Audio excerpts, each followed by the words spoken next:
साथियों, उत्तराखंड के उत्तरकाशी में सिलक्यारा सुरंग में फंसे 41 मजदूरों के सुरक्षित बाहर आने के बाद उनके परिवारों ने राहत की सांस ली है। ये मजदूर दिवाली के दिन हुए हादसे के बाद से फंसे हुए थे। अब जबकि ये 17 दिनों के बाद बाहर आए हैं, इनमें से कईयों के घर पर दिवाली जैसा माहौल है। अंदर फंसे 41 मजदूरों में 15 झारखंड, 8 उत्तर प्रदेश, 5 बिहार, 5 उड़ीसा, 3 पश्चिम बंगाल से, 2 असम और 2 उत्तराखंड से थे और 1 श्रमिक हिमाचल प्रदेश से था। सुरंग से निकाले जाने के बाद इन्हें अस्पताल ले जाया गया और वहां से उन्हें जरूरी स्वास्थ्य जांच के बाद घर भेजा जा सकता है। बाहर आए मजदूर बता रहे हैं कि अंदर किस तरह के हालात थे, वे कैसा महसूस कर रहे थे और उन्हें क्या कठिनाइयां आई। झारखंड के सुबोध कुमार वर्मा ने बताया कि सुरंग का हिस्सा धंसने के बाद शुरुआत के 24 घंटे काफ़ी मुश्किल थे।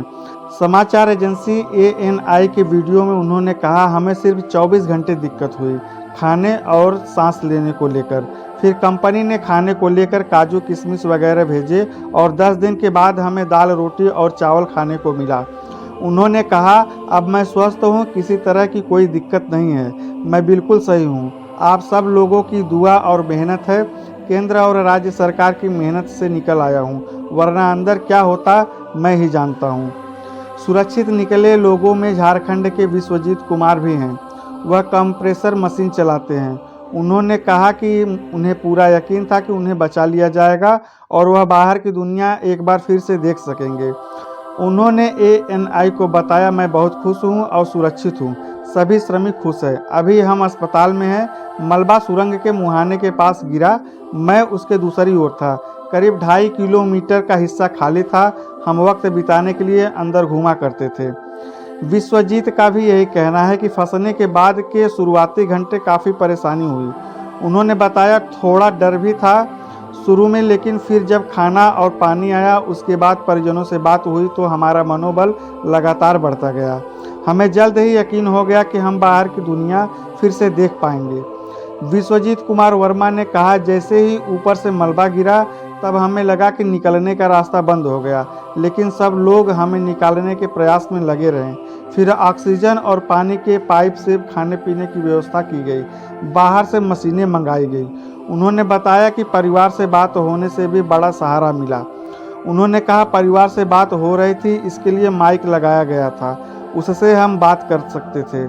इस पूरे मामले में अब जो एक नया नाम चर्चा में आ रहा है वह है गब्बर सिंह नेगी। वह इस प्रोजेक्ट में टनल फॉरमैन के तौर पर काम कर रहे थे। जिस समय सुरंग का हिस्सा धंसा उस समय वह भी 40 श्रमिकों के साथ अंदर फंस गए थे। बाहर निकले मजदूरों ने बताया कि गब्बर सिंह नेगी लगातार उनका मनोबल बढ़ा रहे थे। प्रधानमंत्री नरेंद्र मोदी रेस्क्यू किए गए श्रमिकों से बात करते समय जब गब्बर सिंह नेगी से मुखातिब हुए तो उन्होंने उनकी जमकर तारीफ की। PM ने कहा, आपको विशेष रूप से बधाई, आपने जिस तरह से लीडरशिप दिखाई है उस पर आने वाले समय में किसी विश्वविद्यालय को शोध करना चाहिए कि कैसे गांव के व्यक्ति ने मुश्किल हालात में नेतृत्व दिखाया और संकट के समय अपनी पूरी टीम को संभाला। वहीं गब्बर सिंह नेगी ने PM का शुक्रिया अदा किया और कहा कि उन्हें खुशी है कि सबने उनका साथ दिया। नेगी ने कहा, केंद्र सरकार, राज्य सरकार, NDRF, SDRF और हमारी कंपनी ने हमारा हौसला बनाया, हमारा हाल चाल लेते रहे, हम सब एक परिवार की तरह रह रहे थे। दोस्तों का भी शुक्रिया किया जो अंदर फंसे हुए थे और मुश्किल घड़ी में शांत बने रहे, हमारी बात सुनी और हौसला नहीं छोड़ा। इस रेस्क्यू ऑपरेशन के सफल होने के बाद देश के कई हिस्सों से आम लोगों द्वारा खुशी मनाने की तस्वीरें और वीडियो सामने आई हैं। प्रदेश के अलग अलग हिस्सों से संबंध रखने वाले मजदूरों के परिजनों की भी राहत और खुशी भरी प्रतिक्रियाएं आ रही हैं। 41 में सबसे ज़्यादा 15 मजदूर झारखंड से थे। रांची के ओरा मांझी के खीराबेड़ा गांव में 17 दिनों बाद खुशियां लौटी हैं। इस गांव के 3 लड़कों राजेंद्र बेदिया, अनिल बेदिया और सुखराम बेदिया के उत्तरकाशी टनल से सुरक्षित निकलने की खबर से गाँव वालों ने राहत की सांस ली है। अब लोगों को उनके गांव लौटने का इंतजार है। BBC सहयोगी रवि प्रकाश ने बताया कि गांव वालों को मंगलवार रात 8 बजे मजदूरों के सुरंग से सुरक्षित निकालने की खबर मिली। इसके बाद गांव वालों ने पटाखे छोड़े, सुबह भी पटाखे छोड़े गए और एक दूसरे का मुंह मीठा करवाकर खुशियां मनाई गईं। तीनों लड़कों के परिजनों ने उनके सुरक्षित घर वापसी के लिए मन्नत मांगी हुई थी। अनिल बेदिया की मौसी घटना के बाद से ही उनके घर पर आई हुई है। खुशखबरी मिलते ही उन्होंने घर के बाहर पूरे द्वार की लिपाई की, घर में पूजा पाठ की भी तैयारी चल रही है। इन तीनों ने जिस स्कूल में पढ़कर मैट्रिक पास की है वहाँ भी जश्न का माहौल है। स्कूल में पढ़ने वाले बच्चों और शिक्षकों ने ढोल मांदर की थाप पर जल नाच कर जश्न मनाया।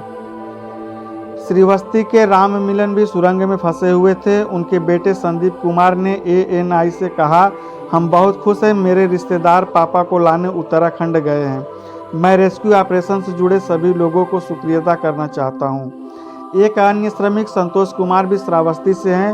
उनकी ताई समिता देवी ने बताया कि श्रावस्ती के 8 लोग सुरंग के अंदर फंसे हुए थे।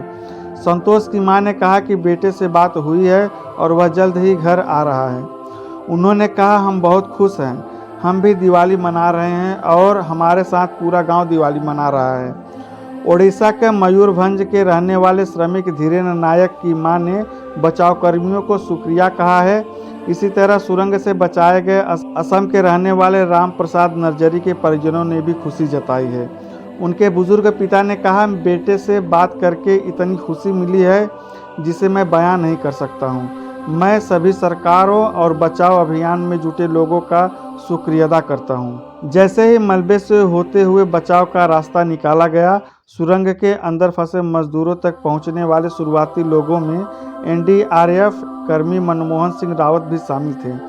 उन्होंने कहा, जैसे ही मैं अंदर पहुंचा, मजदूरों के चेहरे पर बहुत खुशी नजर आ रही थी। हम पहले से ही उन्हें भरोसा दिलाते आ रहे थे कि जल्द ही उन्हें बचा लिया जाएगा। इससे उनकी मानसिक स्थिति को स्थिर रखने में मदद मिली। इस रेस्क्यू ऑपरेशन में मदद के लिए बतौर कंटेंट तैयार रहे अंतर्राष्ट्रीय टनलिंग एक्सपर्ट अर्नाल्ड डिस्क ने कहा, इस अभियान में मदद कर पाना उनके लिए सम्मान का विषय है। उन्होंने कहा, मैं खुद भी एक पिता हूँ, ऐसे में माता पिता के बच्चे जो सुरंग में फंसे हुए थे उनको घर भेज पाया हूँ, यह मेरे लिए सम्मान की बात है। आपको याद होगा कि शुरू में मैंने कहा था कि क्रिसमस से पहले 41 लोग अपने अपने घरों पे होंगे। इस बार क्रिसमस जल्दी आ गया है। जिस समय रेस्क्यू ऑपरेशन चल रहा था उस दौरान अर्नाल्ड डिस्क हर रोज सुरंग के बाहर बने मंदिर में पूजा करते नजर आते थे। इसे लेकर समाचार एजेंसी NNI से उन्होंने कहा, मैंने अपने लिए कुछ नहीं मांगा, मैंने सिर्फ अंदर फंसे 41 मजदूरों और उनकी मदद कर रहे लोगों के लिए प्रार्थना की। हम नहीं चाहते थे कि किसी का कोई नुकसान हो। उन्होंने कहा, हम शांत थे और जानते थे कि हमें क्या करना है। हमने कमाल की टीम के तौर पर काम किया। भारत में बेहतरीन इंजीनियर हैं और इस सफल अभियान का हिस्सा बनना खुशी देने वाला है। अब मुझे मंदिर जाना है क्योंकि मैंने वादा किया था कि मैं शुक्रिया अदा करूँगा। पता नहीं आपने देखा या नहीं, लेकिन हमने एक चमत्कार देखा है। तो साथियों, आज बस इतना ही। आगे मिलेंगे फिर आपसे किसी नए मुद्दे पर। आप वीडियो को लाइक, चैनल को सब्सक्राइब करें। जय हिंद, जय भारत।